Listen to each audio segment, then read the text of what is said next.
roky dozadu sme s malou dušičkou nahrávali toto video a dúfali sme, že nás podporíte a my vytvoríme krásnu charitatívnu akciu s názvom Dobrotrh.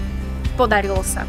Dobrotrh mal za cieľ premeniť nepotrebné hračky, knihy a oblečenie tým spôsobom, že ľudia ich mohli darovať organizáciám, ktorých činnosť sa im páči. Tie organizácie ich následne ponúkli v deň Dobrotrhu a financie, ktoré vyzbierali, tak môžu použiť na svoju ďalšiu činnosť. A odvtedy už boli tie dobrotrhy 2. V číslach je to vyzbieraných viac ako 6 000 eur. 16 podporených neziskových organizácií, 16 rôznych sprievodných podujatí pre deti a dospelých, či už workshopy, koncerty, vystúpenia alebo autorské čítania.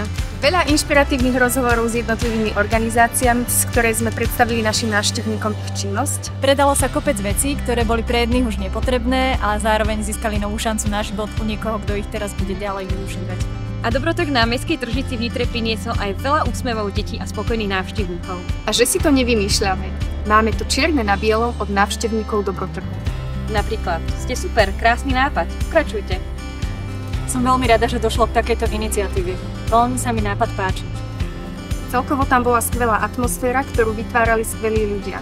Program, sprievodné aktivity, dielničky, občerstvenie, paráda. Super tým organizátoriek.